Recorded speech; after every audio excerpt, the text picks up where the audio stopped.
Média vivant.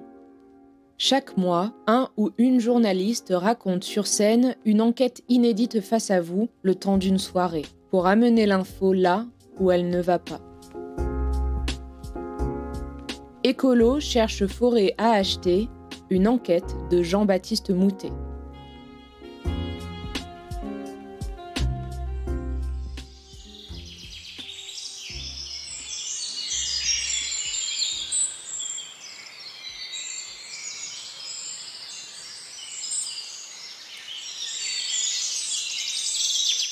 Imaginez-vous dans une forêt dont vous pouvez à peine distinguer la cime des arbres. Des branches de chêne, de hêtre, de pins s'entremêlent et vos pas s'enfoncent légèrement dans le sol spongieux.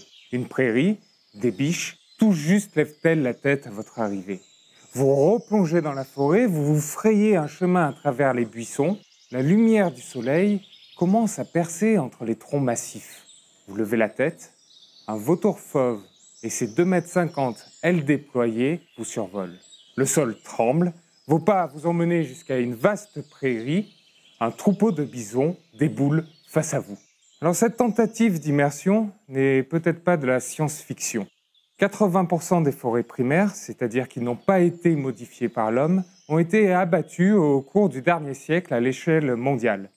Et pourtant, l'association Francis Allais s'est donnée pour folle mission d'en reconstituer une en Pologne.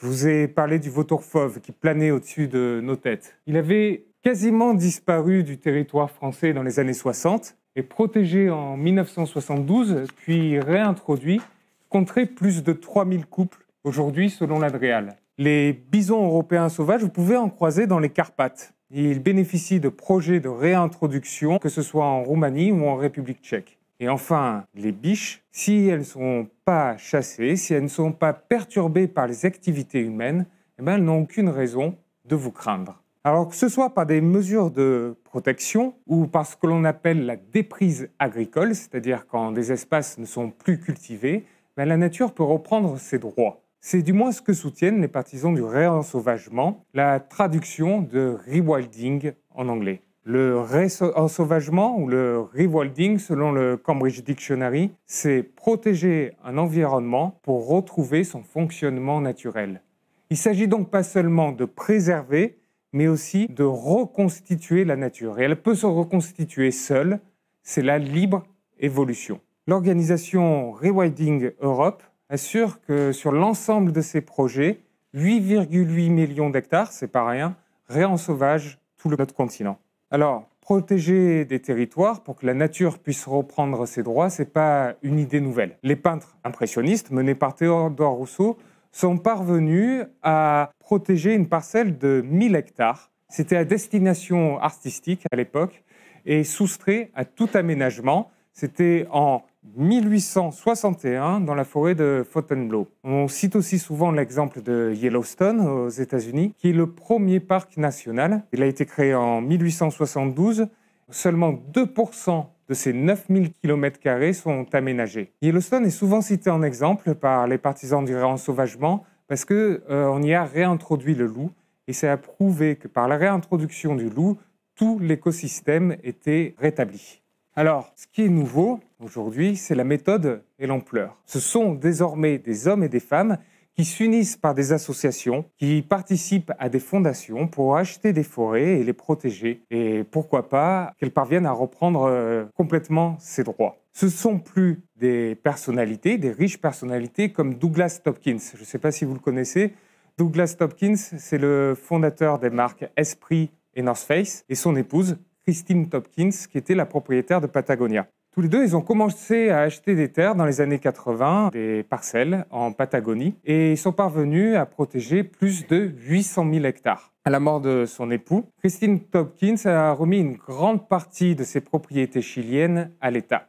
Alors ce sont désormais des actions collectives qui permettent de dépasser la notion de propriété individuelle, mais aussi d'extraire quelques hectares, parfois des centaines, d'une logique financière. Si vous tapez « acheter forêt » sur une plateforme de crowdfunding, vous allez découvrir une multitude de campagnes de financement. C'est par le don, souvent, que les forêts sont achetées. C'est le levier pour acheter des forêts, le levier majeur.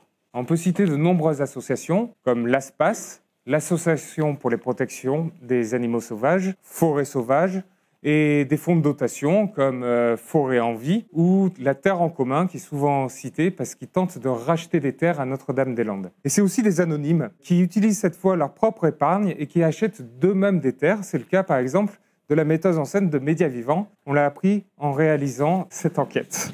Alors on peut se demander pourquoi aujourd'hui il y a ce tel désir de racheter des terres. Alors malheureusement, une des premières raisons, c'est d'abord parce qu'il y a une urgence. On pourrait citer d'innombrables chiffres alarmants, mais selon l'UICN, l'Union internationale pour la conservation de la nature, 1/3 des espèces animales et végétales sont menacées, 1/3 des conifères comme 1/3 des mammifères. Et pire, pour certains scientifiques, on serait en ce moment en train de vivre la 6e extinction de masse. Et la forêt française va mal. Bien souvent, on rappelle qu'il y a un siècle, elle couvrait 19% de notre territoire contre 31% aujourd'hui.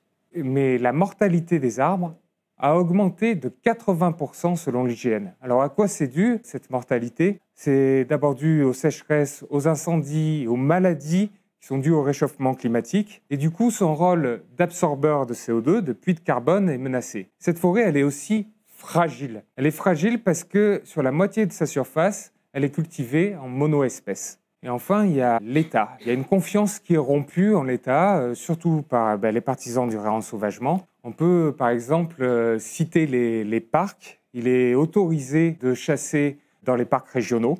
Ici, dans le parc national des Calanques, on ne le sait pas forcément, mais la chasse est autorisée sur la moitié du territoire. Bien souvent, les partisans du réensauvagement, enfin tout le temps, demandent une réglementation plus stricte. Emmanuel Macron promettait de créer sur 30%, c'est pas rien, sur 30% de nos surfaces terrestres et maritimes, des aires protégées. Et que 10% des aires protégées fassent l'objet d'une protection forte. Alors, si selon l'Élysée, le premier objectif a été atteint, le second, lui, a été repoussé à 2030, ce qui est tout de même assez lointain.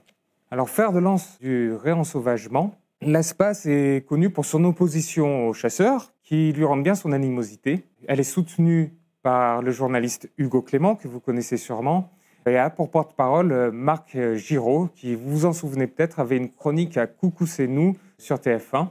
Donc c'est une association qui sait communiquer. Elle utilise aussi le levier juridique. Elle a lancé plus de 3500 procédures en 40 ans, comme on peut le lire sur son site. Et enfin, elle gère 1200 hectares de forêt qui sont répartis sur 4 parcs. Elle a même créé un label qui s'appelle Réserve de vie sauvage. Et donc, Réserve de vie sauvage fonctionne grâce aux dons et aux legs.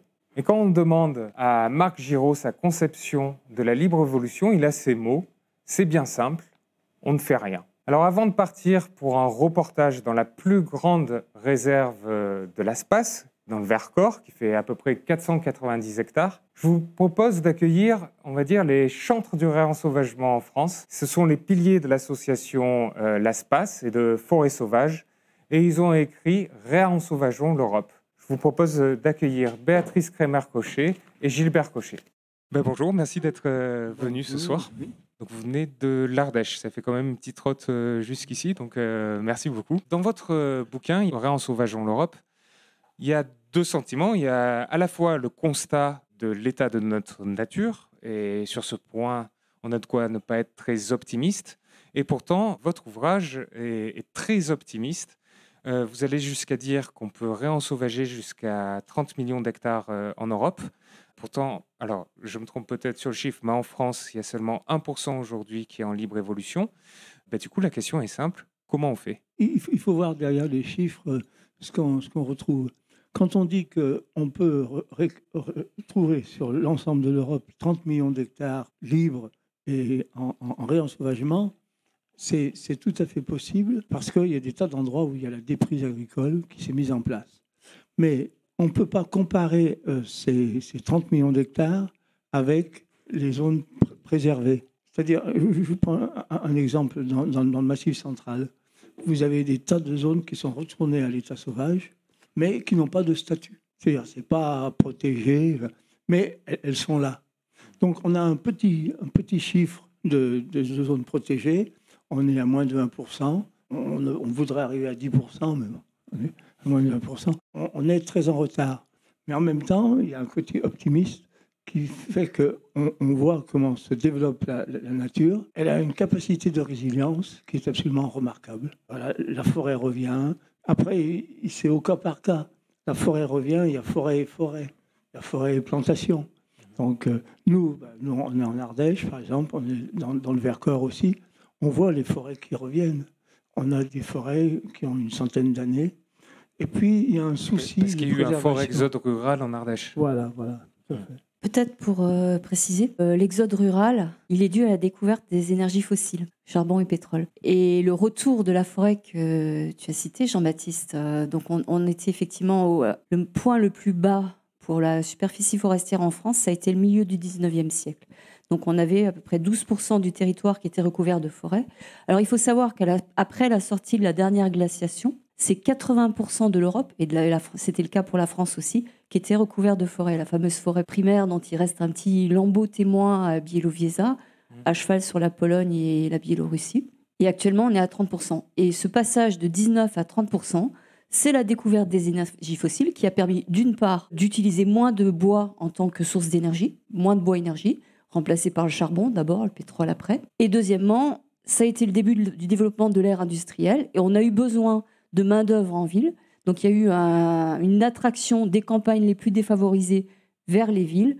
Ça a libéré des terrains. Et la nature, vous savez, quand vous lui laissez de la place et du temps, elle est extrêmement résiliente. Et donc à partir de quelques petits arbres qui restaient de ci, de là, il y a eu des graines. Ces graines ont germé. Elles ont germé au bon endroit. Il n'y a pas eu besoin de les planter pour la plupart des cas. Il n'y a que 15% de ces surfaces reconquises qui étaient des plantations. Tout le reste, c'est de la régénération spontanée. Et puis maintenant, ça fait des forêts qui ont un siècle et demi, et qui se portent très bien, parfois sans qu'on s'en occupe. Est-ce que ça veut dire qu'on peut se passer de réserve, du coup, pour atteindre ces 30 millions d'hectares ? Il faut de tout pour faire un monde. Et là aussi, c'est-à-dire que le fait d'avoir des réserves biologiques intégrales, c'est très important. D'avoir des parcs nationaux, c'est très important. Je vous donne l'exemple du parc national de la Vanoise. Il fait 60 000 hectares. Donc celui des Écrins fait 100 000 hectares. Celui du Mercantour, 70 000 hectares. C'est des surfaces très importantes. Si on n'avait pas fait le parc national de la Vanoise, on ne saurait pas que les chamois peuvent avoir une densité de 10 chamois pour 100 hectares.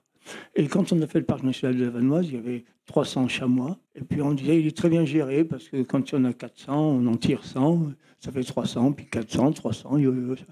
Et en fait, on a fait le parc national. Donc... C'est les chiffres sur lesquels se basaient les chasseurs pour voilà. demander l'autorisation d'abattage. Et effectivement, quand vous avez un nombre de chamois, vous en tuez 10% chaque année, ça marche.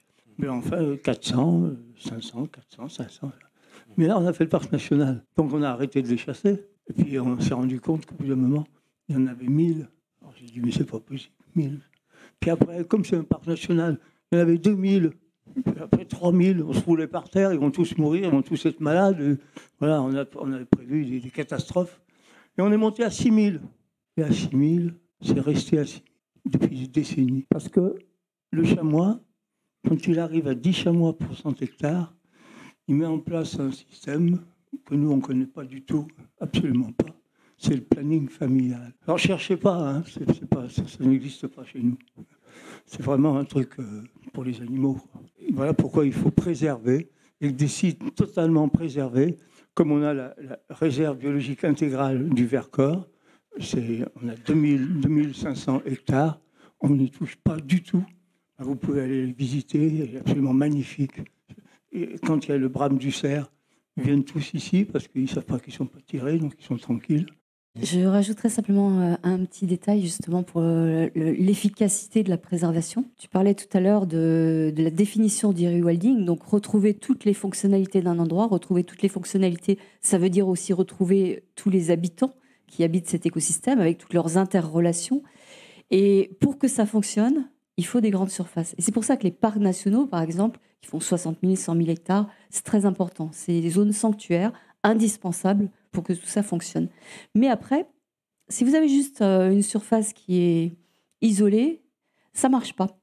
parce que vous avez une consanguinité qui se met en place.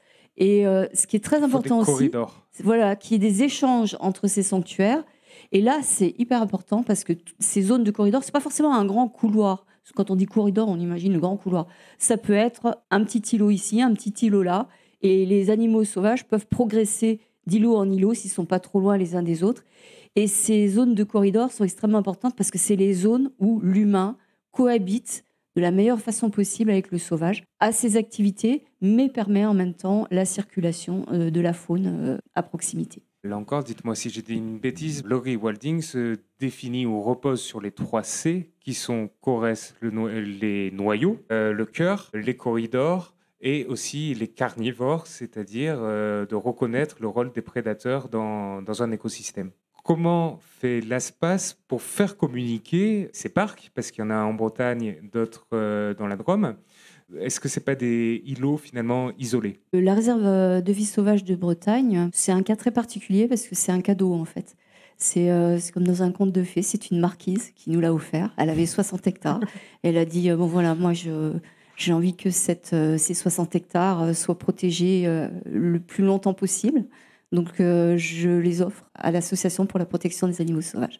Donc, c'est pour ça que c'est une réserve un petit peu excentrée, effectivement, dans une zone qui n'est pas très sauvage.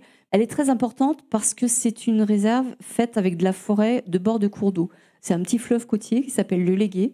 Et donc, ces 60 hectares sont localisés sur une des rives du fleuve. Et la forêt alluviale, c'est la forêt la plus menacée en France parce que on convoite les cours d'eau pour arroser, parce que c'est sympa. Donc vous avez l'agriculture qui va empiéter là-dessus. C'est sympa aussi d'habiter au bord de l'eau. Donc vous avez l'urbanisme aussi qui va se rapprocher de plus en plus, avec tous les problèmes d'ailleurs que ça peut engendrer, parce que de temps en temps le cours d'eau déborde et ça peut faire des drames. Et là, donc, vous avez ces 60 hectares, c'est la connexion, elle se fait avec la mer.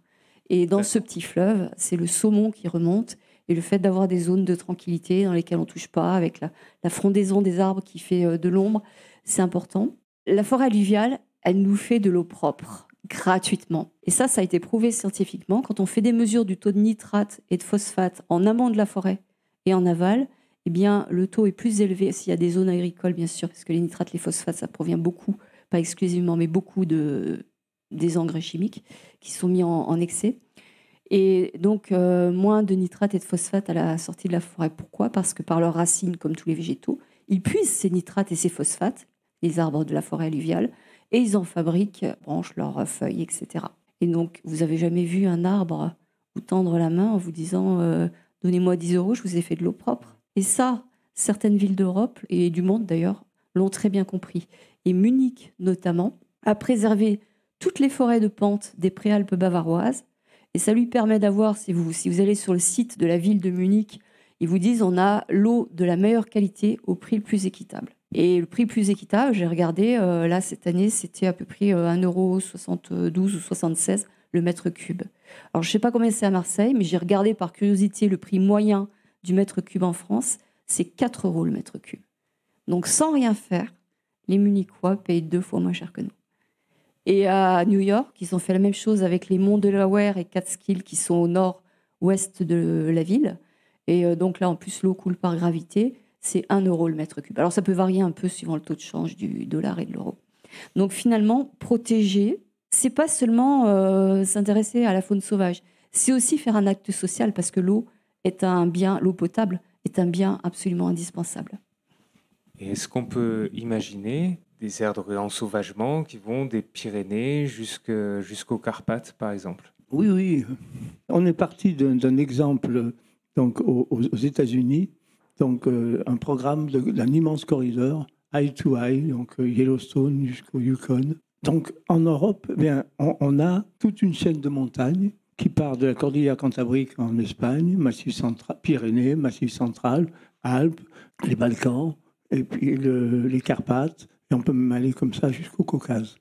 Et donc, on a une succession de massifs forestiers, plutôt sauvages, parce que les montagnes, c'est difficile d'accès, donc c'est plutôt sauvage, et qui communiquent, donc plus ou moins. On a un bouquetin qui est dans le bouquetin ibérique, par exemple, qui est dans la cordillère ibérique, en Espagne, il ne va pas se déplacer jusqu'au bouquetin pour rencontrer le bouquetin du Caucase.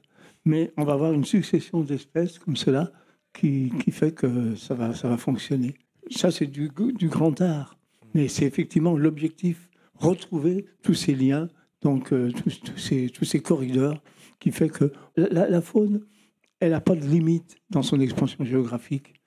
Les seules limites qu'elle va avoir, c'est un océan, des montagnes infranchissables, c'est ça. C'est des limites naturelles. Mais par contre, on en a fait plein de limites, nous, en mettant des autoroutes, voilà. Donc, il faut éviter ces blocages et permettre, par des corridors, par des ponts au-dessus des autoroutes, pour laisser passer cette faune, pour qu'elle puisse à nouveau se redéplacer. Dernière question, est-ce que vous pouvez nous expliquer pourquoi la propriété privée? Comment vous êtes, enfin, si on peut parler de privé, parce que là, c'est l'association, donc c'est chose de collectif, finalement, qui est propriétaire. Comment vous avez pensé à la propriété? Comment c'est venu? Je sais que c'est parfois difficile, peut-être moins que la Fondation d'un parc, par exemple, mais c'est difficile parce qu'il y a d'autres personnes qui veulent acheter des forêts. Comment ça se passe? Est-ce que vous pouvez nous expliquer? C'est une petite histoire. Il y avait un couple d'aigles bottés. C'est un rapace assez rare, donc qui nichait sur un arbre qui était énorme, absolument magnifique, dans le Massif central. On le connaissait. Et l'arbre a été tronçonné. Donc on s'est dit, bon, c'est catastrophique pour les naturalistes. Et on a réfléchi. Donc j'avais monté un dossier à l'époque pour faire une réserve naturelle. Mais en fait, même dans une réserve naturelle, ce qui compte, c'est la propriété foncière. C'est plus fort que la préservation. On a l'exemple de la réserve naturelle des ramières de la Drôme, où vous avez des forêts alluviales qui sont très rares, qui ont été tronçonnées dans la réserve naturelle parce que c'était la propriété de quelqu'un qui était là-dedans. Donc voilà. Donc du coup, on s'est dit, il faut acheter. Et quand on achète, après, c'est préservé très, très fortement. C'est un outil. Il faut bien voir, nous sommes des fantassins de la protection de la nature et on fait feu de tout bois. Et donc, voilà. En plus de ça... Un fantassin, c'est assez guerrier quand même, comme métaphore. Oui, non, on n'est pas... Ouais, fantassin, oui, c'est guerrier. Mais moi, je suis un peu fantassin parce que, je dis parfois en rigolant, je suis un martyr de la ruralité parce que j'ai 18 plombs dans le corps, j'ai été pris pour un renard. Il ne devait pas avoir une bonne vue. Hein, Et puis j'ai Parkinson, donc ça c'est l'autre versant. Donc voilà, la ruralité, ça peut avoir un mauvais penchant. Mais voilà, ceci dit, protection foncière, c'est très important.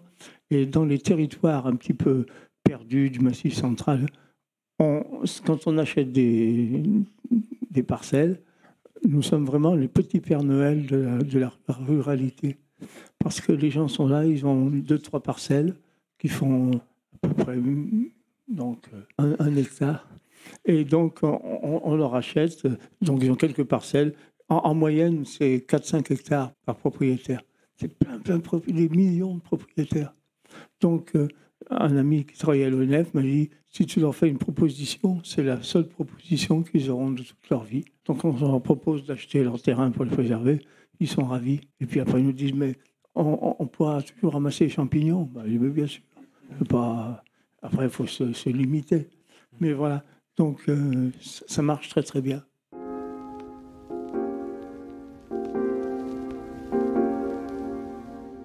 Nous arrivons donc dans le Vercors, avec ces falaises qui surplombent la vallée du Rhône. En 2019, environ 20 000 donateurs ont participé à l'achat du domaine de Valfanjous, donc qui est à l'Espace, et il a été vendu pour 2,3 millions d'euros. La moitié de cette somme vient d'une campagne de financement participatif qui peut être perçue comme un pied de nez aux chasseurs, ou du moins certains l'ont ressenti comme tel. En effet, le domaine est un ancien parc de chasse. Il y avait des bêtes dans un enclos que l'Espace a acheté, mais elle ne voulait pas l'acheter au départ. Ça s'est fait un petit peu comme ça, finalement. Donc, il y a 240 hectares du domaine qui sont encore clôturés. Et sur le reste, donc l'autre moitié, la nature est laissée complètement tranquille. Alors, le domaine de Valfanjous se situe à une 50aine de kilomètres à l'est de Valence. Une fois que vous passez le col des Limouches, c'est 1086 mètres d'altitude. vous basculez dans une vallée étroite et vous découvrez Léoncel.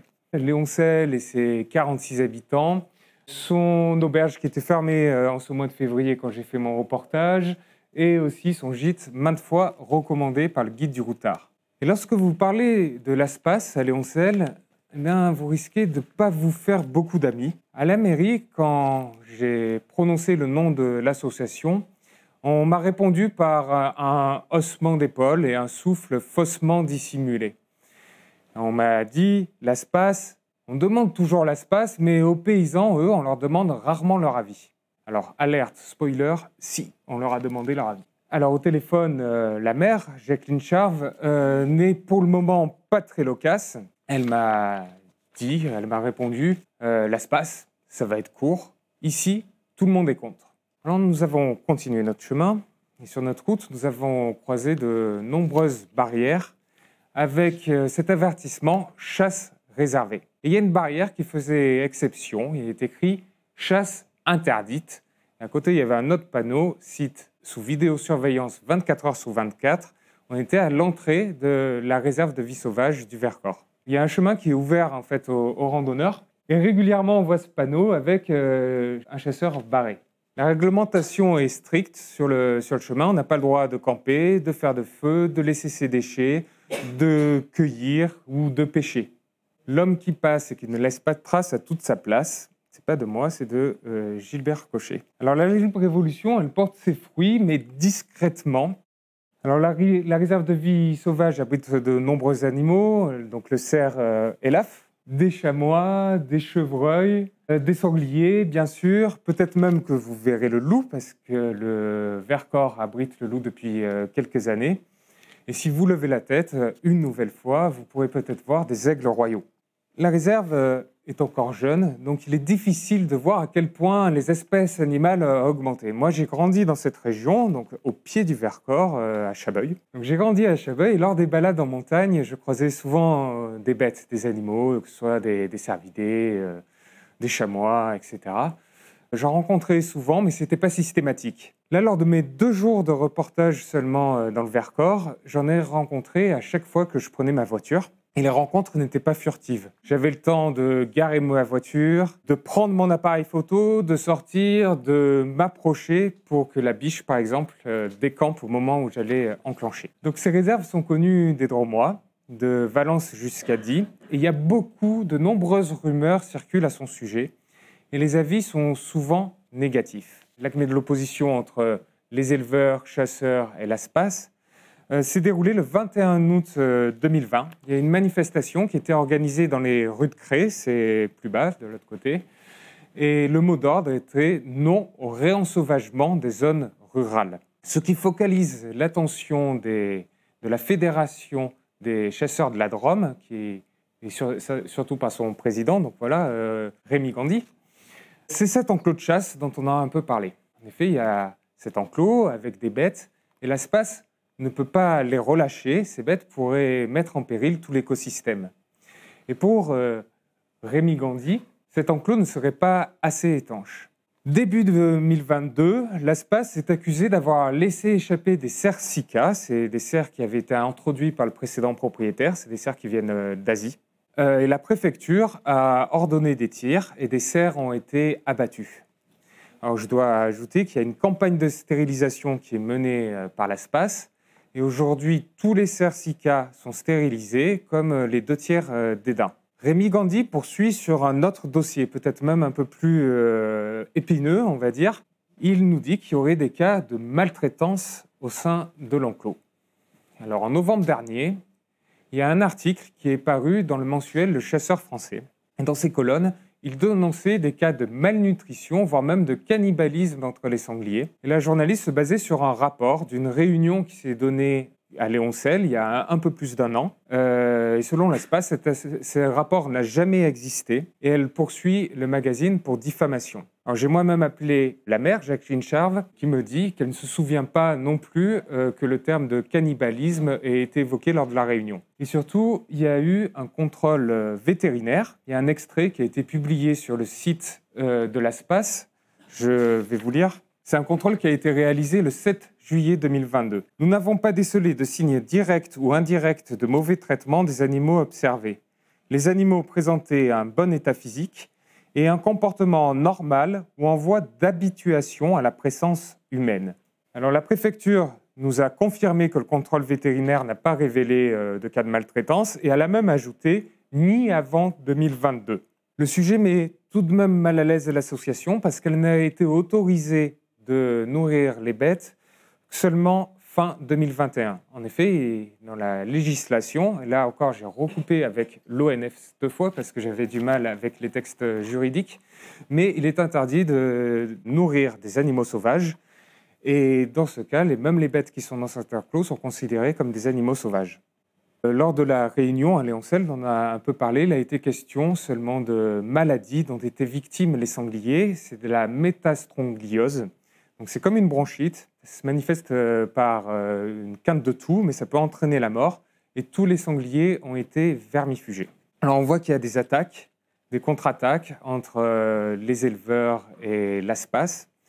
Et il faut bien dire que les projets de réensauvagement sont souvent critiqués pour ne pas prendre assez en compte les populations locales. Alors la mère Jacqueline Charve a finalement accepté de nous rencontrer chez elle, dans sa ferme qui jouxte le domaine de Valfanjous. Elle s'est souvenue de moi quand j'avais 8 ans, du coup ça a un petit peu débloqué la situation. Et la question qui revenait assez souvent, c'était sur le fonctionnement de l'association.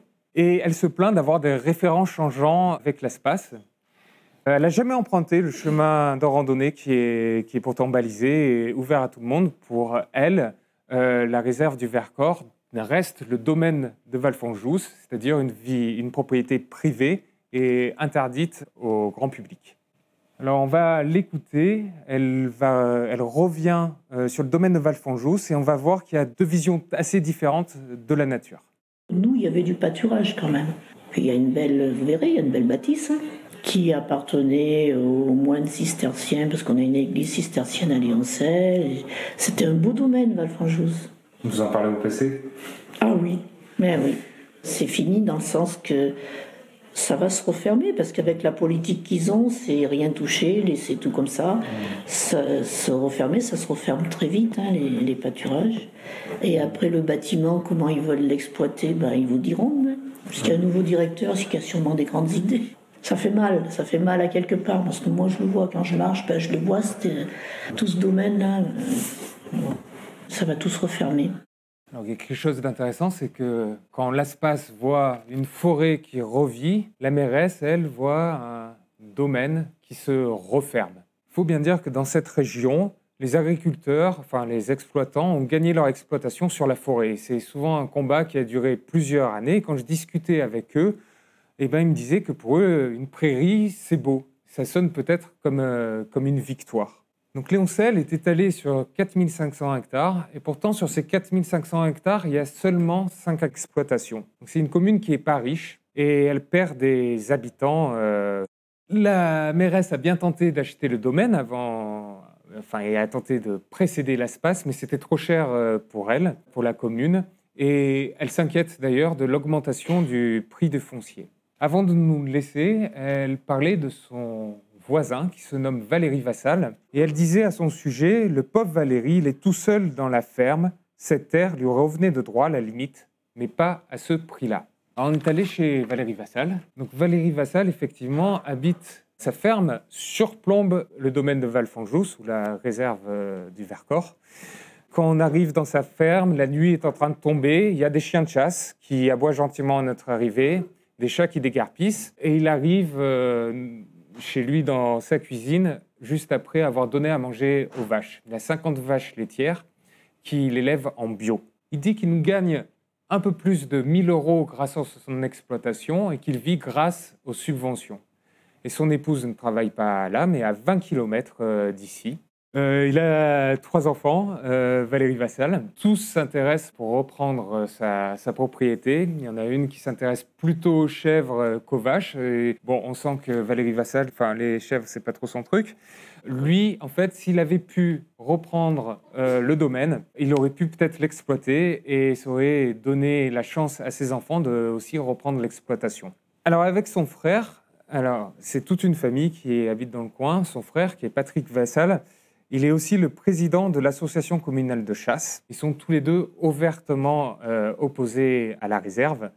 Et avant le changement il y a un petit historique, si vous voulez. C'est qu'avant le changement de propriétaire, Valérie Vassal était autorisée à utiliser le foin de l'ancien bailleur. C'est-à-dire qu'il fauchait 30 hectares pour l'ancien bailleur et qui nourrissait les bêtes avec. Et il conservait le surplus en cas de coup dur, en cas de sécheresse. Et cet accord oral n'a pas été prolongé avec la SPAS. Il a aussi demandé à pouvoir faire paître ses vaches sur une partie de la réserve. Alors, il nous disait aussi de l'entretien, oui, je voulais faire paître, mais de façon très extensive, etc. Et cette demande lui aurait aussi été refusée par la SPAS. Alors, il a été beaucoup question de la SPAS, et je pense qu'il est bien que Gilbert Cochet et Béatrice Crémer-Cochet reviennent sur scène pour eux aussi nous donner leur point de vue. Alors, j'allais dire que cet enclos est un peu le caillou dans la chaussure de la SPAS. Quelles sont les mesures prises ? Est-ce qu'il y a un moyen de s'en débarrasser finalement ? Parce qu'on voit que l'attention est focalisée sur cet enclos. Alors, peut-être quand même une petite précision. Les 490 hectares que l'ASPAS a rachetés n'ont pas été exploités depuis 50 ans. Depuis une cinquantaine d'années, c'était une chasse privée, une chasse commerciale. Donc, il y a la moitié qui n'est pas close, qui d'ores et déjà une réserve de vie sauvage, donc à peu près 250 hectares. Et l'autre moitié était entourée de grillages. Et donc, à l'intérieur, il y avait des animaux qui... Enfin, c'était... Moi, personnellement, ce genre de chasse en enclos... Il faut le dire, parce que je l'ai loupé dans mon texte, mais... c'est des gens qui payaient pour aller abattre des bêtes. Voilà. Et très important, c'est pas des gens du coin, parce que Oui. c'était des chasses très chères. C'est la chasse au trophée, si vous voulez, un peu l'équivalent du safari africain, mais voilà, en France. Et les locaux n'avaient pas accès ni à la partie non close, qui était louée, c'était loué en chasse privée, à des gens qui n'étaient pas du coin, ni à la partie en enclos. Et ça fait 50 ans, donc il n'y avait plus du tout d'exploitation, au moins 50 ans. Il n'y avait plus du tout d'exploitation agricole sur ce terrain. Alors après, oui, effectivement, quand on est arrivé, Valérie nous a dit « Ah, moi j'avais l'habitude de couper ». Bon, ça nous ennuyait parce qu'il coupait dans l'enclos. Et nous, comme on a décidé de laisser les animaux se nourrir principalement à partir des ressources sur place, évidemment, ça nous gênait un petit peu qu'ils mettent ces vaches dans l'enclos. Et d'ailleurs, très vite, il s'est rendu compte qu'une fois que les animaux étaient passés, enfin, que les cerfs, sangliers... il y avait du mouflon, des cercicas, des daims, oui aussi.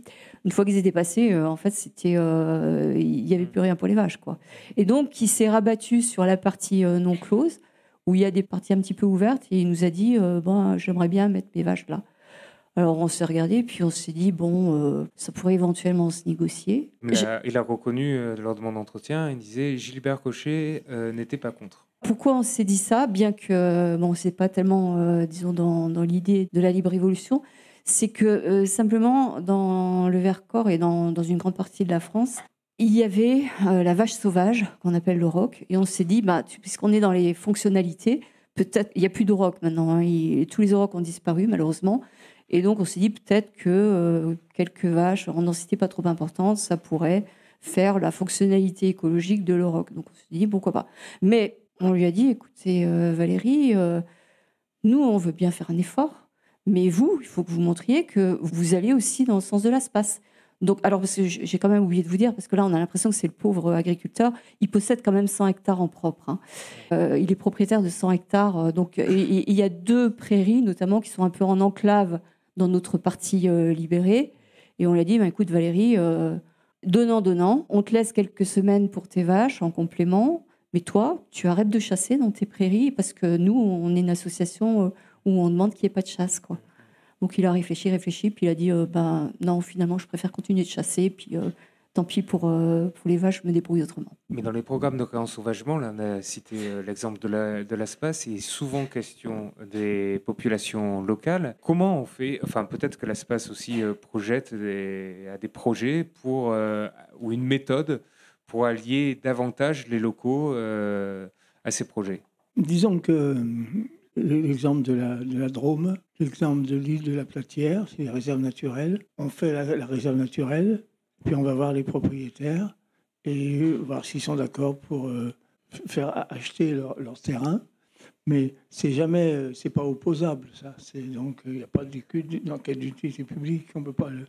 Mais s'ils sont d'accord, ils sont gagnants, ce que je disais tout à l'heure, parce qu'ils vont vendre leur terrain dans un milieu naturel qui présente beaucoup de qualité, et donc ils vont participer. Dans le Massif central, ça se passe bien, parce qu'on l'a fait en toute discrétion.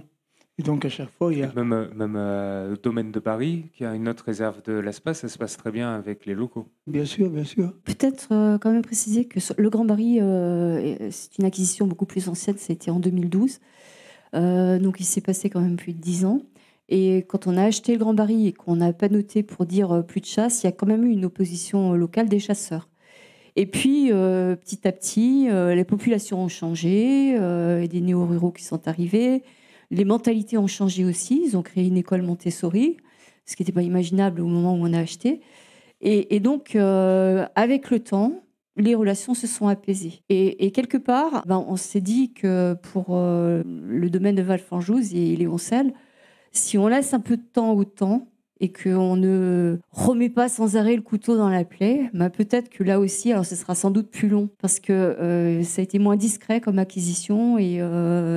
Bon, il y a eu des cristallisations autour, et puis la mentalité est quand même assez forte. Vous savez, moi, quand je suis arrivée la première fois à Valfanjouz, et puis j'ai eu des relations avec mes voisins, au début, je m'étais un peu renseignée, puis j'ai vu qu'il y avait un agriculteur en bio à côté. Je me suis dit, ah super, parce que nous, on soutient l'agriculture bio. Hein. Et quand on parle de réensauvagement, pour nous, il n'est pas question de réensauvager toute la France. Voilà, il y a une réflexion à avoir entre la place qu'on laisse aux sauvages et puis la place dont on a vraiment besoin pour nos activités, pour se nourrir. Le bois, c'est pareil. Hein. Il y a des parties de forêt qui doivent être exploitées parce qu'on a besoin du bois. C'est un matériau super. Et donc, j'étais très contente de savoir qu'il faisait du bio. Puis bon, après, je me suis rendu compte que quand même, il ne faisait pas du bio parce qu'il était convaincu, mais parce que ça lui permettait d'avoir plus de subventions que s'il ne faisait pas de bio. En gros, c'était ce qu'il nous a expliqué, quoi.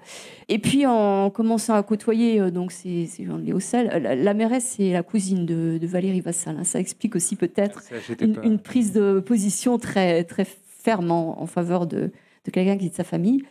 Et puis, au bout d'un moment, j'ai eu l'impression, alors peut-être que les plus anciens d'entre vous connaissent Fernand Reynaud, il avait un sketch qui était fantastique, ça s'appelait le douanier, et en gros, le leitmotiv dans le sketch, c'est « Moi, j'aime pas les étrangers parce qu'ils mangent le pain des Français ».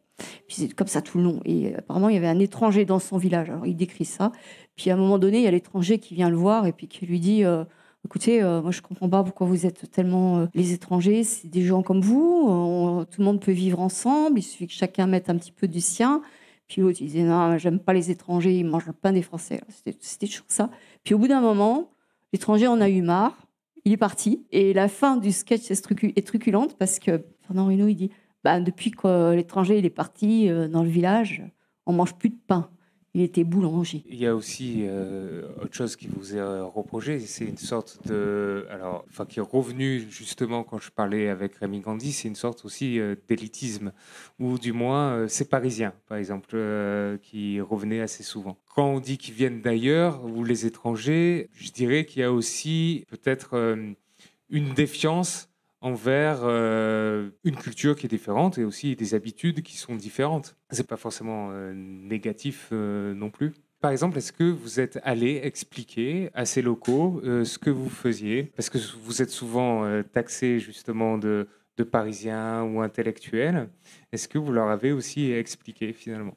Alors, moi, je ne suis pas parisienne, hein, je suis alsacienne d'origine et j'ai des origines rurales aussi. Voilà, je tenais quand même à le dire. Et disons que parmi les salariés de l'ASPAS, il y a très peu de Parisiens. C'est rare qu'il existe encore des villages comme ça, mais là, l'étranger, c'est le gars du village ou de la ville d'à côté, quoi. Oui, bien sûr, on est allé les voir. C'est-à-dire quand on a vu que ça commençait à cristalliser, juste après qu'on soit effectivement propriétaire, parce que ça a pris un certain temps quand même, on est allé rencontrer la maire de Léoncel, mais également de toutes les communes qui étaient autour. On leur a expliqué notre projet, tout ça. Et à un moment donné, ça a été assez cocasse parce que Madame Charve, que vous avez vue tout à l'heure, elle assistait en disant « Oui, mais vous, là, en venant, qu'est-ce que vous allez nous apporter? Qu'est-ce que vous allez nous apporter ?» Alors, on essaie de lui expliquer que, il allait peut-être y avoir des gens qui allaient venir, on allait faire fonctionner son gîte, on allait faire fonctionner l'auberge, etc. Et puis elle insistait. Puis au bout de moment, c'était pas nous, mais on avait un avocat avec nous. Il s'est énervé, puis il l'a regardé dans les yeux, puis il lui a dit brut de décoffrage. Et vous, qu'est-ce que vous allez nous apporter? Là, elle est restée comme ça, quoi. Elle savait plus quoi dire. Oui, bien sûr, on a essayé de dialoguer, mais là, c'était un petit peu mal emmanché. Et c'était un petit peu mal emmanché parce que, pour différentes raisons, nous, on avait demandé à ce qu'il y ait une discrétion dans cette acquisition. Mais pour différentes raisons, à un moment donné, ça a été la grande campagne médiatique qui a cristallisé beaucoup de choses. Enfin, pour qu'une campagne de financement fonctionne, il faut que ce soit médiatisé. Du coup, il y a aussi Hugo Clément qui vous a soutenu. Ça a peut-être participé aussi à la crispation, finalement. Certainement. Enfin, la médiatisation excessive a participé à la crispation. Parce que, comme disait Gilbert tout à l'heure, à chaque fois que dans d'autres régions... Alors, pour le coup, ce n'est pas avec l'ASPAS, mais avec Forêt Sauvage, on est plus discret. Et ça s'est toujours très bien passé. On n'a jamais eu de conflits locaux. En procédant à la discrétion, il y a une personne qui veut vendre, nous on achète, ça se fait entre le vendeur, l'acheteur et le notaire. Et souvent d'ailleurs les vendeurs nous disent mais surtout vous le dites pas. C'est eux qui nous demandent la discrétion. Parce que c'est des petits villages où il y a des 4 habitants au kilomètre carré, ils se connaissent tous. S'ils savent que Mme Machin elle a gagné 3 000 €, elle devient la plus riche du hameau et tout le monde est jaloux. Donc ils veulent pas que ça se sache. Et finalement, ce qui a vraiment crispé les choses sur Valfanjous, c'est toute la médiatisation qu'il y a eu autour. Donc je suis désolée, mais les journalistes, parfois vous jouez un rôle un peu de... Oui, on est là un peu des fois pour ça. Après, je vais défendre les journalistes, du coup je vais y être. C'est vous qui avez médiatisé et qui voulez que ce soit médiatisé aussi, la campagne. Je pense à la campagne de financement d'Hugo Clément, qui avait fait son propre discours sur lequel je crois que vous étiez pas forcément d'accord, mais qui avait focalisé l'attention sur les chasseurs, qui avait crispé tout le monde est chasseur dans le coin. Non, mais c'est vrai qu'il y a des stratégies de présentation, d'acquisition, de protection. Et c'est vrai qu'à partir de cette acquisition, partir en tambour et trompette, en disant, vous voyez, les chasseurs, on les a bien eus, ils ne peuvent pas chasser. Bon. Moi, Gandhi, je le connais très bien. Je suis membre du conseil départemental de la chasse et de la faune sauvage de la Drôme. Et donc, en tant qu'expert scientifique. Et voilà. Il faut supprimer la chasse ou... Je sais pas. Il y a des espèces dont il faut supprimer la chasse, effectivement. Le chamois, par exemple. Ça ne sert à rien du tout de le chasser. Il s'autorégule, il est magnifique, on peut se balader et le voir. Donc, il y en a peu parce que simplement certains ont besoin du plaisir de lui mettre une balle dans la tête. Voilà, ça va pas plus loin, ça sert à rien d'autre. C'est pas comme le cerf et les biches ont besoin d'être régulés parce qu'ils font des dégâts aux arbres. Le chamois, il ne fait aucun dégât. De temps en temps, il mange une demi-feuille de clairette de Die. Et voilà, on peut le laisser. Dans votre ouvrage, si je comprends bien, on peut supprimer la chasse dans les montagnes, pas forcément sur tous les territoires. Non, pas forcément sur tous les territoires. J'insiste sur ce point parce que des fois, on vous fait plus radical que ce que vous êtes. Oui, non, mais c'est classique. Mais moi, je crois qu'on a des chiffres, encore une fois, on a des résultats. Bon, ici, en Méditerranée, le parc national de Porquerolles, on va avec son petit masque et on a tout compris. Et donc, de voir le parc national des Calanques qui nous fait intervenir assez régulièrement, que vous avez 40 000 hectares de cœurs marins, et sur les 40 000 hectares, il n'y a que 4 000 hectares sur lesquels on peut sans prélèvement, quoi. C'est impensable. Vous faites un parc national, puis vous vous dites, il n'y a que 10%, le reste, on peut pêcher autant qu'on veut. Très bien, écoutez, je vous remercie. Merci.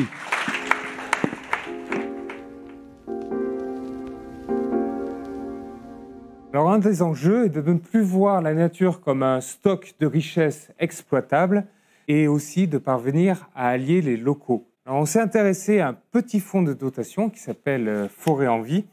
Il dépend du réseau pour les alternatives forestières. Le réseau pour les alternatives forestières milite pour une gestion douce de la forêt, notamment par une sylviculture qui n'est plus mécanisée. Sur son site, on peut lire un passage de sa charte où il rappelle que la forêt ne nous appartient pas, qu'elle n'a pas besoin de nous mais que nous avons besoin d'elle. 25% des surfaces acquises par Forêt en Vie sont en libre évolution. Elle possède une cinquantaine d'hectares répartis sur 4 parcs. La coordinatrice, Nathalie Nollet, espère pouvoir doubler cette surface dès l'année prochaine. Alors, comment ça se passe avec Forêt en Vie ? Eh bien, en fait, elle achète un terrain et via un bail forestier, elle le remet à disposition d'une association de citoyens. Pour le fond, il n'est vraiment pas question de s'adonner à des coupes rases, c'est-à-dire quand on rase tous les arbres d'une surface, d'utiliser des machines qui vont faire des ornières, parfois de plus de 1,50 m, et où la nature aura bien du mal à repousser, et encore moins dans leur habitude de s'adonner, enfin de planter en mono-espèces, ce qui fragiliserait la forêt. Alors, non loin du domaine de Valfanjou, je suis allé au col de l'Échaillon, à côté d'une station de ski de fond, dans le parc du Vercors. On voit qu'il y a des souches et des troncs d'arbres qui sont laissés sur place. En fait, c'est pour qu'ils pourrissent et que la nature puisse plus facilement renaître. Mais par contre, ils ont utilisé des machines et on voit ces ornières qui compactent le sol. Là, c'était une machine un petit peu imposante, mais pas autant que ça. Voilà, là, la nature aura bien du mal à repousser. Il y a un géographe qui va bien mieux vous expliquer tout cela que moi, qui se nomme Rémi Bondon. Rémi Bondon, via Forêt en Vie et son association Sous les Boès, a acquis, alors je cherche mon mot parce que ce n'est pas acquis, c'est Forêt en Vie qui a acquis, mais gère finalement la forêt de Chauderolles. Elle fait à peine 3 hectares, donc on est sur une autre échelle que le Vercors. Et je vous demande de l'accueillir, elle va un peu nous expliquer pourquoi il a pris cette initiative. Roméo Bondon, comment allez-vous ? Très bien, merci. Merci pour l'invitation. Déjà, est-ce que vous pouvez revenir sur la genèse du projet ? Vous êtes quand même parti sur une idée un peu particulière. Je crois que vous vouliez faire une sorte de laboratoire de cette forêt. Ouais, alors pour préciser, donc moi je n'étais pas dans l'assaut au tout début de celle-ci. Je l'ai intégrée au fur et à mesure via des connaissances et puis parce que j'habitais le territoire. Et désormais, je participe aussi au fonds de dotation Forêt en Vie comme administrateur pour représenter cette association sous le Boès. La genèse un peu de cette histoire, c'est simplement des connaissances à nous, à qui on avait proposé un don de forêt. Et les personnes à qui on proposait cette forêt-là étaient trop éloignées de celle-ci et se disaient nous, on n'a pas trop d'intérêt. C'est un groupe de gens qui travaillent en forêt, qui ont une centaine d'hectares et qui font une exploitation raisonnée dedans. Et qui se sont dit, mais par contre, il y a une de ces personnes-là qui participait à Forêt en Vie, qui a dit, ça serait intéressant que plutôt que vous nous donniez à nous, petit groupe d'habitants, cette forêt, vous la donniez à ce fonds de dotation parce qu'on sait qu'à côté, à proximité, eh bien, il y a un ensemble de personnes qu'on connaît. Certaines sont bûcheronnes, d'autres sont charpentiers, d'autres encore n'ont pas de travail en lien avec la forêt, mais sont intéressés par ce milieu. Donc ça serait intéressant. Par contre, ils n'ont pas d'argent et du coup, ils ne vont pas eux-mêmes acheter de la forêt. Et d'ailleurs, c'est un milieu très concurrentiel, les achats de forêt. Bon, ce n'est pas très facile de l'acquérir. Et puis, il n'y a pas forcément le souhait d'être propriétaire. Alors, donner cette forêt plutôt à Forêt en Vie et on va contractualiser un bail forestier avec une association. Et c'est un peu comme ça que cet asso est né. Là, concrètement, par exemple, pour toi, combien ça t'a coûté de gérer cette forêt ? Moi, ça me coûte juste la cotisation toute symbolique à cette association. Après, sauf si on fait des dons, parce que le fonctionnement, c'est un peu le même que pour l'ASPAS, au niveau en tout cas de la manière de récupérer des moyens. C'est des dons, des legs, des choses comme ça. Et la seule différence, enfin non, il y a tout un tas de différences, mais c'est que du coup, ce fonds de dotation Forêt en Vie, le but donc, c'est de découpler propriété et usage, de faire en sorte, via un bail forestier qui court sur 99 ans, de faire en sorte que si la propriété change, eh bien, peu importe, les personnes qui ont contractualisé, donc en l'occurrence cette association-là, gérera cette forêt de la façon, non pas qu'elle le souhaite, mais en fonction d'une charte, qui est la charte du coup du réseau pour les alternatives forestières, et en fonction d'engagements réciproques. Et donc dans cette forêt, il n'est pas seulement question de libre évolution, un peu en partie, ça fait partie du projet, mais aussi, tu en parlais un petit peu, de sylviculture. Sur 25% de la surface. C'est ça. Et également du coup de tout un tas de choses. Enfin, c'est même pas seulement de la sylviculture, ça peut l'être. Et d'ailleurs, c'est pas que de la sylviculture non motorisée, on aime aussi la tronçonneuse. Donc là, c'est vous qui êtes en action. Je ne sais pas si c'est... Voilà, vous utilisez donc pas de machine, mais des chevaux. Mais peut-être, n'hésite pas à commenter, on va Qu'est-ce Ouais. que vous faisiez ce jour-là? Pourquoi la sylviculture? Alors, qu'est-ce qu'on faisait ce jour-là? Donc, c'était un petit chantier dans une plantation d'épicéas qui, comme vous le voyez, est à peu près une plantation monospécifique. On est versant nord, donc il y a assez peu de lumière. En plus, c'est une pente assez importante. Donc, autant dire que c'est un endroit où les sédiments partent en bas de la parcelle, donc assez peu riche. Et en plus, on est dans un socle granitique lui-même assez peu riche. Du coup, l'idée, c'est en fait, avec cette forêt, on a hérité de plusieurs espaces, quoi. Il y a une hêtraie assez jolie, il y a des endroits plus mélangés. Là, c'était une plantation d'épicéas qui a fait suite à une tempête. Et on s'est dit, cet endroit-là, si on n'agit pas, il évoluera d'une certaine façon. Ça peut être possible. Et on peut aussi se dire, si on y fait, si on en prélève quelques arbres dedans, eh bien, on va pouvoir accélérer des changements au sein de cette plantation. Et du coup, là, l'idée, c'était simplement d'enlever 15, 20, 25% en fonction des espaces du volume de bois et essayer de faire en sorte qu'il y ait un peu de lumière qui arrive, qu'il y ait pourquoi pas des semis, des arbres qui étaient à côté, qui puissent commencer à pousser à cet endroit-là et, disons, donner un petit coup de pouce pour qu'il y ait une régénération et qu'on aille vers une forme de diversification de cette parcelle. Et là, on a choisi de travailler en non mécanisé parce qu'on n'avait pas d'impératif économique. Après, ça, c'est un gros axe du réseau pour les alternatives forestières. C'est composé, avant tout, ce réseau-là, il est né avec des bûcherons, avec des scieurs, avec des débardeurs, des débardeuses, avec des gens qui sont des travailleurs de la forêt et qui travaillent avec des tracteurs, qui travaillent avec des tronçonneuses, etc. Mais d'une certaine façon, disons, nous, on n'avait pas ces impératifs économiques. Du coup, il y avait dans l'assaut une personne qui est débardeuse à cheval et on s'est dit, ça serait intéressant de faire ce chantier sans bruit, en tout cas avec seulement nos manières d'interagir, avec le bruit de hache, de passe-partout, des commandements vis-à-vis des chevaux. Et enfin, l'idée, c'était de laisser la plupart des arbres au sol, parce qu'on n'avait pas non plus intérêt forcément de les sortir, à part pour deux boulangères qui sont dans l'association, qui vont les utiliser pour leur four à bois, mais à part ça, on va laisser les arbres au sol, parce que c'est important pour la vie d'une forêt. Donc voilà, en gros. Et avec Forêt en Vie, vous avez aussi un devoir d'action pédagogique, de raconter un petit peu la forêt. Qu'est-ce que vous entreprenez dans ce sens-là? Comment ça se concrétise? Nous, l'idée, c'est en fait d'avoir accès à une forêt comme ça. C'est un espace, une sorte de support aussi, où plutôt que faire, par exemple, des cafés-forêts dans un bar ou quelque chose comme ça, ce qui peut se faire par ailleurs, et de se dire, on va organiser une discussion sur la forêt comme ça. Mais comme ici, par exemple, c'est intéressant, mais c'est aussi intéressant d'aller en forêt avec des personnes très diverses, quoi. Nous, autour de notre asso, donc il y a à la fois des gens qui travaillent en forêt, qui permettent, qui du coup expliquent ce qu'ils y font, pourquoi est-ce qu'il y a aussi une importance à travailler dans ce milieu-là, quoi. Et il y a également des personnes qui vont avoir un penchant plus naturaliste, qui vont pouvoir aussi expliquer alors pourquoi est-ce que dans la plantation qu'on vient de voir, eh bien, les épicéas, ils poussent pas très bien. Pourquoi est-ce qu'on a choisi des épicéas à un moment et pourquoi aujourd'hui on ferait peut-être pas ça?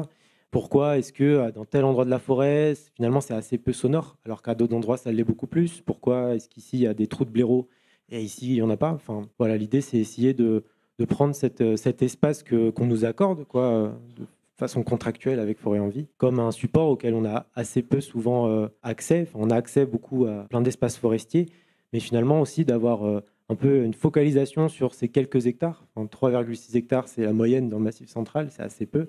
Eh bien, ça nous permet aussi de créer un attachement avec un espace dans lequel on revient, qu'on suit, et dans lequel aussi on agit.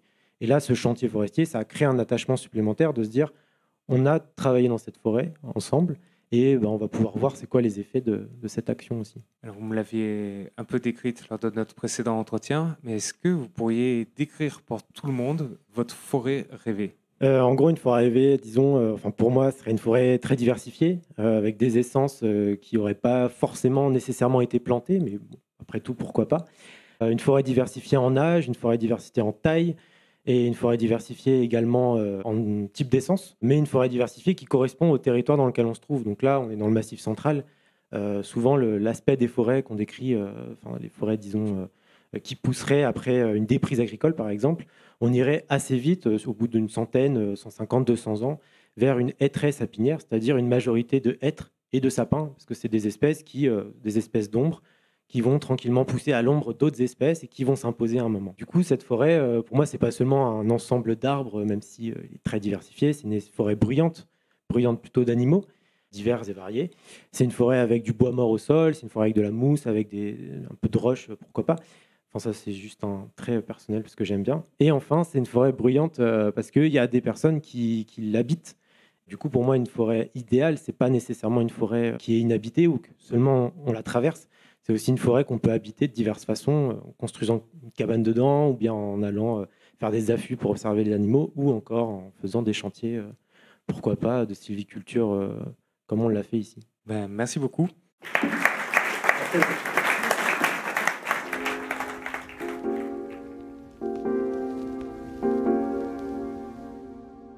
Alors, nous l'avons vu, le réensauvagement ébranle quelques concepts qu'on pensait solides, que ce soit la nature ou la propriété, et elle est aussi source de conflits. Je vous propose d'accueillir Antoine Aurel Cohen-Perrault, qui est membre d'un petit think tank qui s'appelle Reprise de Terre. Reprise de Terre a été fondée pour inventer des nouvelles tactiques foncières, politiques et juridiques, et pour contrer l'accaparement et le saccage des terres par le productivisme. Je vous propose d'accueillir Antoine Aurel. Vous avez étudié une autre association en Haute-Savoie qui a des similitudes avec l'ASPAS.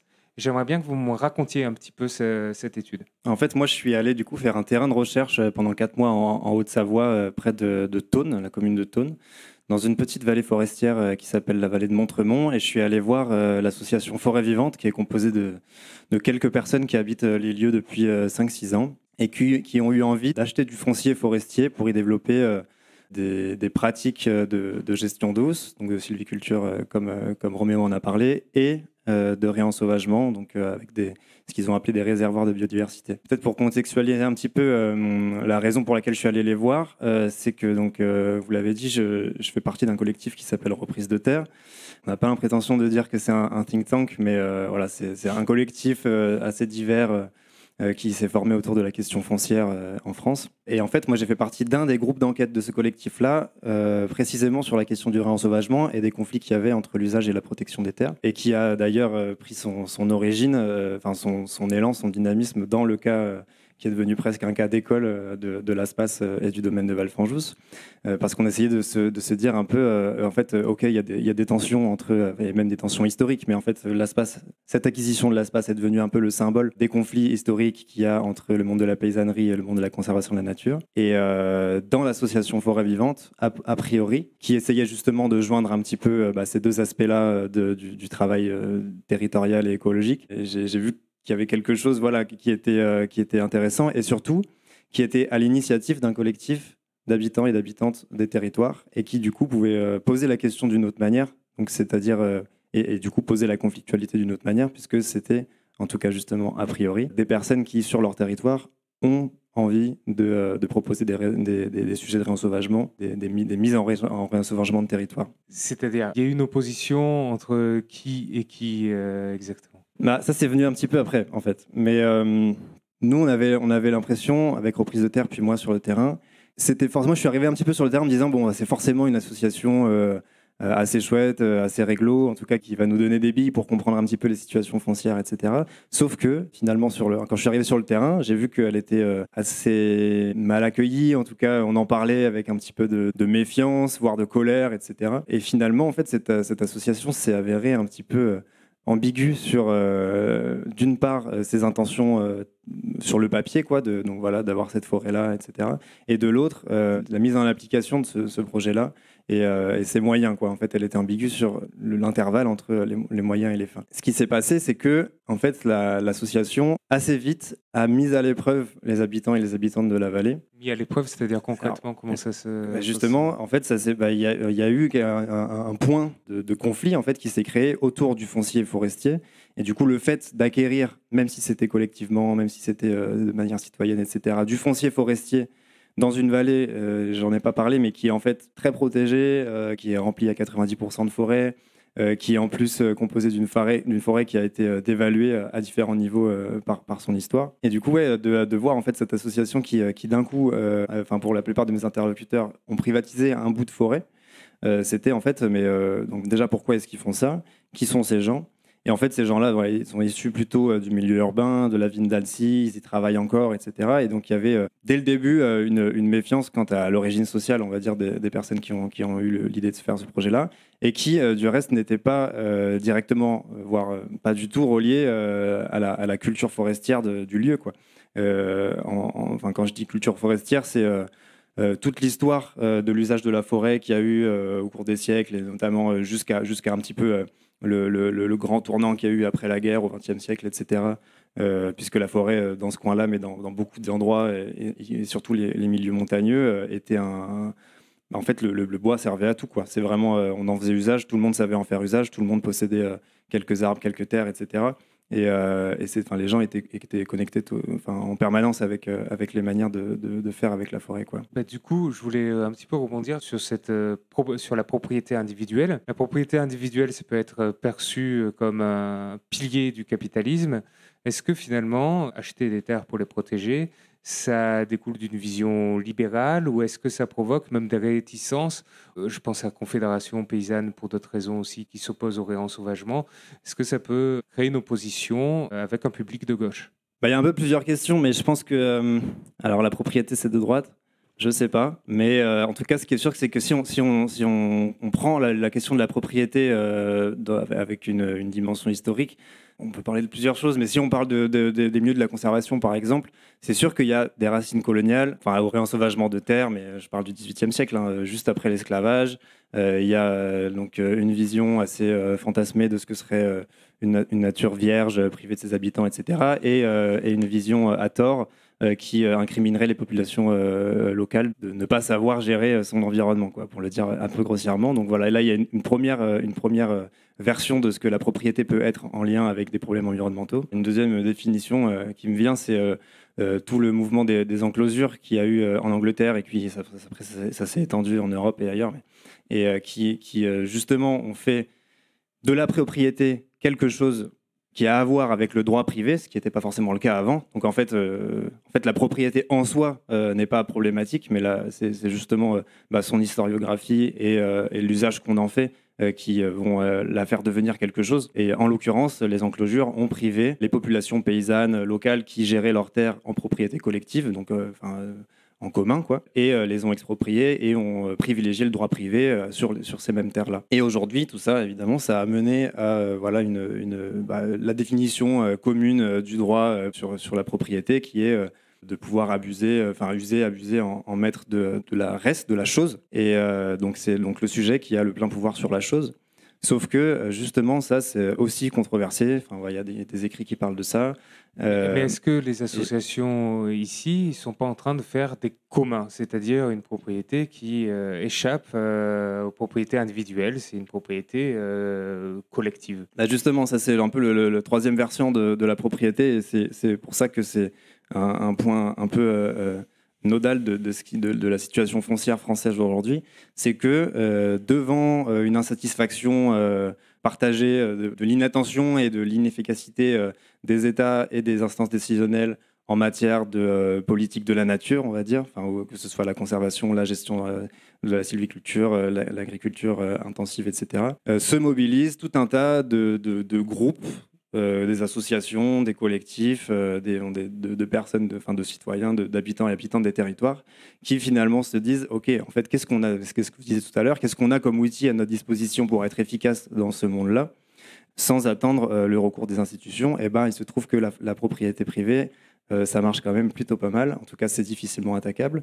Et c'est justement, ça peut devenir inaliénable. Et donc, il y a différents, au sein de cet outil-là, il y a différents moyens de le mettre en place. Enfin, donc, on a parlé des fonds de dotation. Je ne sais plus si on a parlé, mais il existe un outil juridique qui s'appelle les fonds de dotation, qui sont des outils juridiques propriétaires de terres, des groupements forestiers. Dans les groupements forestiers, il y a différents types. Il y a les groupements fonciers forestiers, les groupements forestiers d'investissement et les groupements forestiers citoyens et écologiques. Et les deux derniers, justement, c'est assez intéressant de voir que, pour répondre à la question de à quel point la propriété est libérale ou néolibérale ou capitaliste ou quoi. Tout à l'heure, je traînais sur un site qui raconte un petit peu les facultés d'investissement d'un groupement forestier. Et en fait, c'est vraiment présenté comme...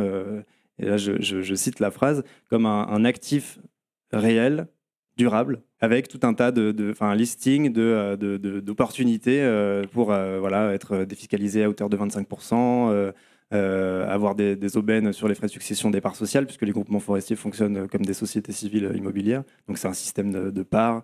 On devient sociétaire, donc on devient copropriétaire de la parcelle, etc. Et il y a une réduction de l'impôt sur la fortune immobilière, etc. Donc il y a vraiment ce truc-là. Parfois, l'objectif des groupements forestiers, c'est pas seulement environnemental, mais parfois aussi économique. Alors oui, et justement, en tout cas, cette manière-là de définir le groupement forestier en est la preuve.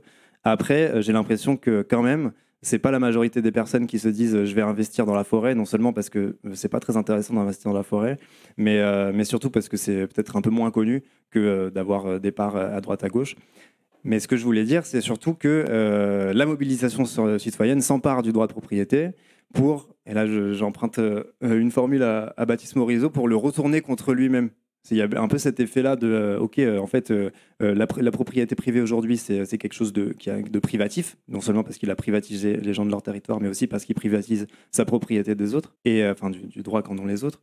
Mais c'est justement ce qui m'intéressait aussi chez Forêt Vivante, l'association, c'était que en fait, ces collectifs-là font passer la propriété privée comme une propriété qui devient inclusive. On passe du privatif à l'inclusif, quoi. Et quand je dis inclusive, ça veut dire non seulement réfléchir à un territoire en commun et avec plusieurs personnes, et donc penser la question de la prise de décision de manière collective, ancrée sur un territoire, etc. Mais c'est aussi envisager la cohabitation avec des espèces qui ne sont pas issues de l'espèce humaine, quoi. Et dans les milieux forestiers, c'est évident que la propriété privée inclusive, en tout cas réappropriée, pose aussi la question de quelle place on laisse aux myriades d'êtres avec qui on partage un milieu, quoi.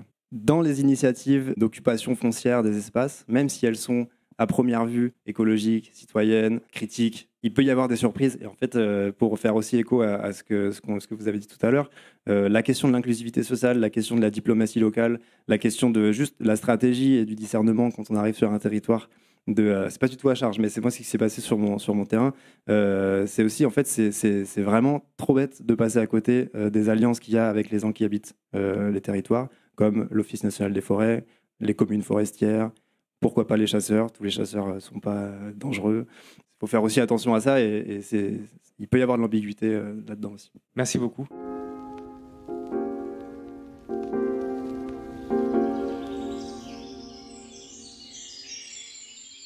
Alors revenons à notre forêt primaire sauvage. Je ne sais pas si vous vous souvenez, avec ce vautour fauve qui nous planait au-dessus de notre tête, ces bisons.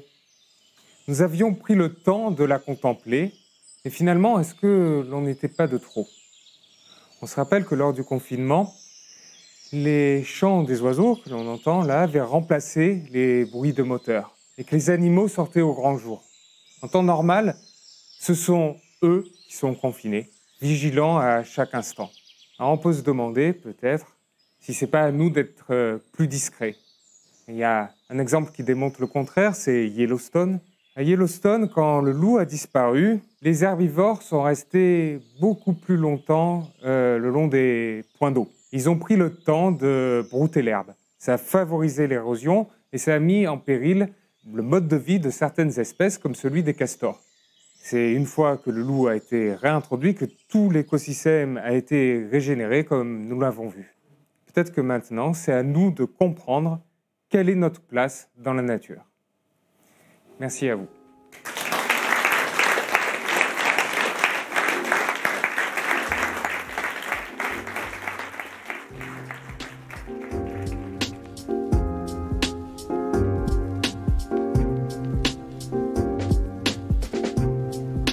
C'était Écolo cherche forêt à acheter, une enquête de Jean-Baptiste Moutet.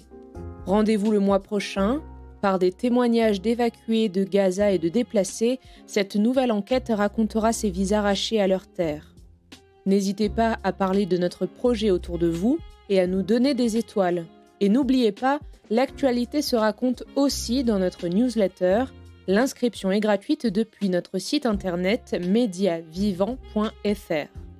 Le projet ne grandira pas sans vous, alors merci et à bientôt.